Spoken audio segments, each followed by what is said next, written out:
उत्तर प्रदेश ही नहीं बल्कि पूरे देश के अंदर आज समाजवादी पार्टी क्यों जरूरी है, मैं पूछना चाहता हूं। जो 400 पार का नारा दिया गया था, भारत के अंदर तमाम नेता है, अगर 400 पार हो जाती तो मैं आपको कहना चाहता हूं 100 साल पहले राष्ट्रपिता ज्योतिबा फूले आपको इस देश में अंग्रेजों से लड़ते हुए भारत की जनता को, जिसको पीडीए बोलते हैं, इसको अगर संपत्ति रखने का अधिकार राष्ट्रपिता ज्योतिबा फूले ने दिलवाया तो ये जो छान और झोपड़ियों में थे, ये सारा देहात और सारे शहर कच्चे मकानों में राष्ट्रपिता ज्योतिबा फूले के आंदोलन से गए थे। 1890 में ज्योतिबा फूले चले गए, 1891 में बाबा साहब पैदा हुए।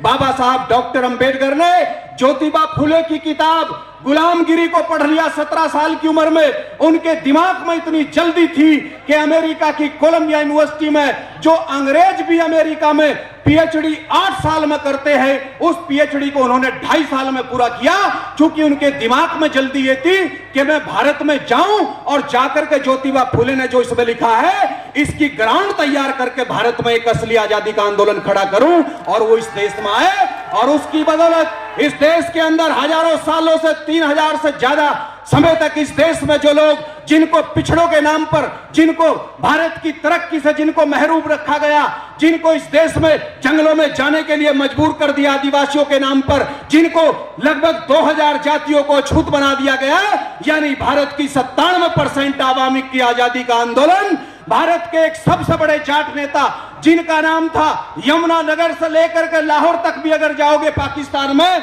तो हर जिले में उनके नाम के इंटर कॉलेज और डिग्री कॉलेज है। उनका नाम था सर छोटू राम। इस लड़ाई में बैरिस्टर छोटू राम बाबा साहब डॉक्टर अंबेडकर के साथ खड़े हुए, अलीगढ़ के मौलाना शौकत अली बाबा साहब के साथ खड़े हुए।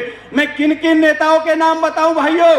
छत्रपति शिवाजी महाराज के पोते साहू महाराज ने कहा, मैं 16 जिलों का राजा हूं, मैं अपनी पूरी तिजोरी खोल रहा हूं, डॉक्टर अंबेडकर अपनी टीम बनाओ और अंग्रेजों के सामने भारत की समस्या रख दो। अगर कहीं अंग्रेज चले गए और गलत लोगों के हाथ में देश चला गया तो हम लोग हजारों सालों तक इस देश में रोते रहेंगे, लेकिन आजाद नहीं हो पाएंगे।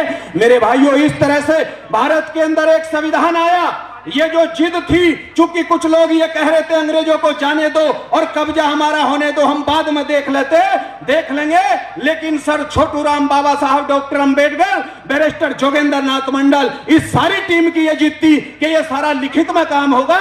और लिखित में 398 की संविधान सभा बनी। इस संविधान को तो बीजेपी और आरएसएस खत्म करना चाहते थे। मैं धन्यवाद देता हूं समाजवादी पार्टी और उसके राष्ट्रीय नेता अखिलेश यादव जी को कि उन्होंने उत्तर प्रदेश में 37 सीटें जीत करके इस रथ को, बीजेपी के इस रथ को रोकने का काम कर दिया। और भारत ही नहीं पूरी दुनिया में जनता को जितने कानून अधिकार देते हैं, अगर सबसे ज्यादा इस देश में जनता को कोई अधिकार है तो वो भारत के संविधान में है। माननीय अखिलेश यादव जी ने उस संविधान को बचाने के लिए वो खड़े हो गए। और एक बात मैं आपको और कहना चाहता हूं, दूसरा, कि अखिलेश यादव ही क्यों जरूरी है। मेरे भाइयों, मैं बस 1 मिनट लेना चाहता हूं। मुझे यह बताओ, पढ़े लिखे लोग भी यहां मौजूद हैं, ये जो ईवीएम मशीन है इसे जापान ने बनाया था। जब जापान ने एक इलेक्शन करा करके आज से 35 साल पहले